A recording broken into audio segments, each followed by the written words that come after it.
Hello everyone! Naku, nakakawindan tong isang 'to, sobrang lala! Grabe! Ano kayang nahit-hit nito 'no, grabe! Ikinasal ba naman sila daw ni VP Sara. Dapat ito yung ano, hinahabol ni Torre, alam mo yung ni Marbil, yung mga gano'n, ito dapat. Kasi grabe guys, grabe. Nabasa ko ito ano 'to, sobrang viral nito sa social media ngayon. Nabasa ko 'to kay ano, pinost ng isang DDS vlogger. Sabi niya, "Oo, totoo 'yan.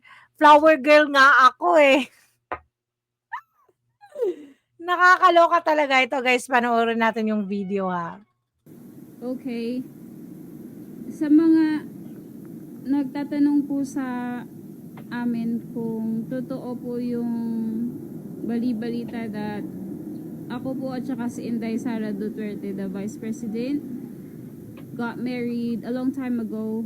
Kinasal kami noong 27 June 2017. Totoo po yun, but ang tagal na ho noong 2017 pa po. So, totoong kasal ho kami. And yun po. Something you should know on a Thursday. God bless you. Ano raw? Something you should know? Guys, nakakatawa. Alam mo yung pinag-isipan ng mabuti yung date, June 27, 2017. Grabe ha, pinag-isipan ng masyado, puro 7/7/27, 2017. Nakakatawa.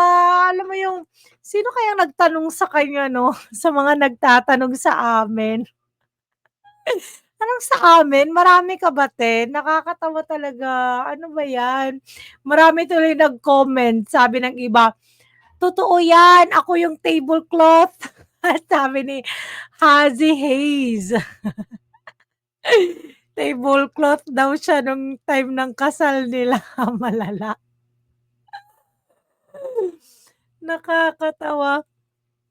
Sabi naman ng isa, ano naman 'to? Is she wearing the latest state-of-the-art government issue tactical contact lenses? I heard it's like the helmet used by F-22 Raptor pilots. Grabe ha.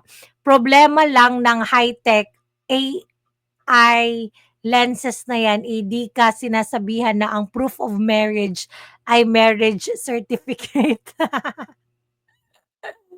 Kabibo, nakakatawa talaga, yes.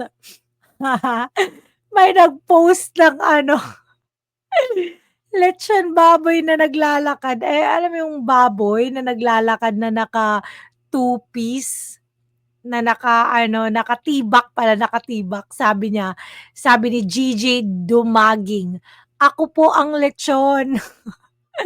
RIP self, siya daw po yung lechon nung time ng kasal nila ni VP Sara. Um, Sabi naman ni Eval Talaid Sumaoy, "Kailan po pa po kayo nagda-drugs?" Sabi naman ni Maria, "Flower base po ako that time, Miss Kifi." True, sabi ni Katalea Kadalin. True, ninang po ata ako nila. Sabi ni Let Relieba Owabmay, she's living in a parallel universe.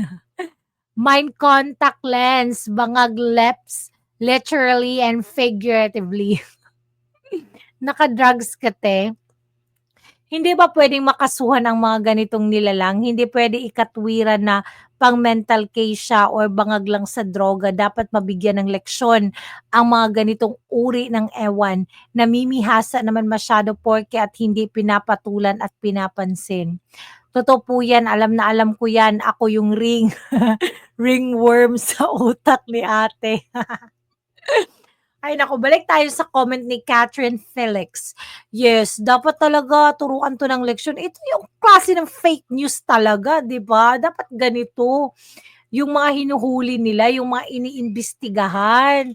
Hindi yung kung ano-ano na lang basta naninira, ay hindi. Hindi 'to iimbestigahan. Hindi 'to huhulihin kasi Duterte yung sinisira, eh. Nakakatawa. Baka kalalabas lang niya sa ward, pustahan tayo pati labi niya sa ano, dun sa ano, may hikaw. Puwede, kaso di naman kasi mahilig pumatal ang mga Duterte sa mga ganyan, eh. Yan ang training ni Tatay Diggs sa mga anak niya, correct. Yan ang dapat i-fact check ng Rappler, hindi yung mga AI kuno heist. Paano makasuhan, nag-follow the leader lang sila, marami na yan sila sa dami ng nagbebenta ng bawal na gamot, utak talaga nila ang aatakihin. Gusto lang yan kumita. Eh, kung gumagamit 'to ng bawal na gamot, eh, sundalo, eh, 'di ba? So, dapat talaga kumilos yung AFP nito, naku. Kaya guys, anong masasabi niyo? Oh, dumalo ba kayo sa kasal nila ni VP Sara? Kasi ako, naalala ko talaga, totoong-totoo talaga yun, eh, kasi ako yung kandila. Don't forget to like and subscribe to my channel. Have a great day, everyone. Bye. God bless.